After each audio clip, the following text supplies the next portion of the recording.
একই দিনে খোঁড়া হচ্ছে 3 ভাইয়ের কবর। একই দিন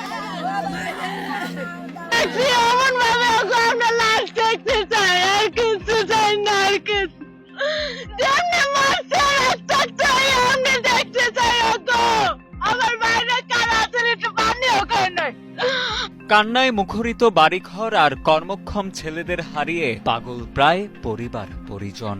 আশ্রয়হীন স্বজনদের এখন একটাই চাওয়া, দোষীদের আনা হোক শাস্তির আওতায়। আমাদের শুধু আমাদের দাঁড়ানোর জায়গা নাই, আমাদের কোনো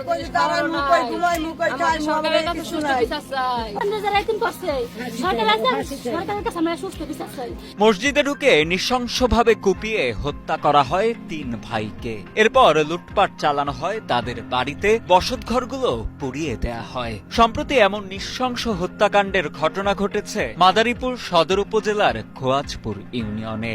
একসাথে 3 ভাইকে কুপিয়ে হত্যার ঘটনায় এলাকা জুড়ে নেমে এসেছে ভয়াবহ নিস্তব্ধতা। আতঙ্কে অনেকটা পুরুষশূন্য হয়ে পড়েছে পুরো এলাকা। আমি বিচার চাই, আমি বিচার চাই, আমি বিচার চাই। আর আমি দেখ কত কষ্ট করে যে আমি কাম কাজ করে গর্দ দিছি, আমার হে গর্দ পুড়ে গেছে। আমার যত ঘরের মধ্যে মাল সমাজের আসলো। এলাকাবাসীর দেয়া তথ্যের ভিত্তিতে জানা যায়, খোয়াজপুর ইউনিয়ন স্বেচ্ছাসেবক লীগের সাংগঠনিক সম্পাদক সাইফুল সর্দারের সাথে বালুর ব্যবসা নিয়ে বেশ কিছুদিন ধরেই বিরোধ চলে আসছিল একই এলাকার শাহজাহান খানের। এরই জেরে গত 8 মার্চ সকালে বাড়ির সামনে একা পেয়ে নিজের লোকজন নিয়ে সাইফুলের ওপর হামলা করে শাহজাহান। প্রাণে বাঁচতে সাইফুল সর্দার বাড়ি জামে মসজিদের ভেতরে প্রবেশ করেন। সাইফুলকে রক্ষায় তার বড় ভাই আতাউর সহ অন্যরা এগিয়ে এলে মসজিদের ভেতরেই কুপিয়ে হত্যা করা হয় সাইফুল ও তার বড় ভাই আতাউরকে। ওরা বিভিন্ন ভাবে অস্ত্র শস্ত্র সাজাইয়া হঠাৎ করে আমাকে বাড়ি জায়গা জায়গা তো লোকজন নাই না, হঠাৎ করে আমাকে বাড়ি অ্যাটাক করছে ভাই। আমরা আমার স্বামীরা বাঁচার জন্য মসজিদে যাই আশ্রয় নেয়।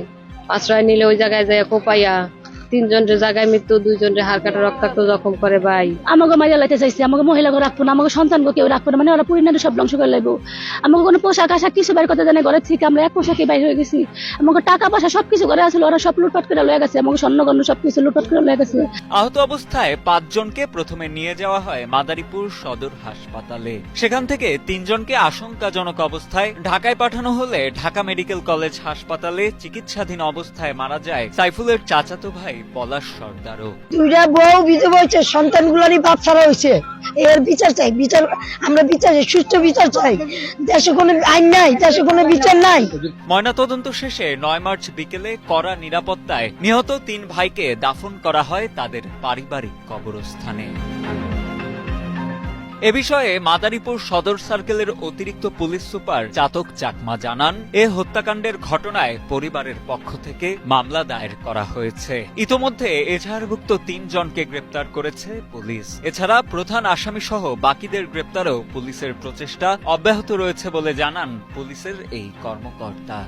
খোয়াজপুরে যে 3 জন নিহত হয়েছেন তাদের সকলের লাশ দাফন হয়ে গিয়েছে। সেখানে আমাদের অতিরিক্ত পুলিশ মোতায়েন রয়েছে। এ পর্যন্ত আমরা 3 জন আসামিকে গ্রেপ্তার করেছি। নিহতের পরিবারের সদস্যরা তারা মামলা করেছে। যাকে বলছি এতে 1 নম্বর আসামি এখনো পর্যন্ত গ্রেপ্তার হয়নি, তবে আমাদের গ্রেপ্তার প্রক্রিয়া চলমান আছে।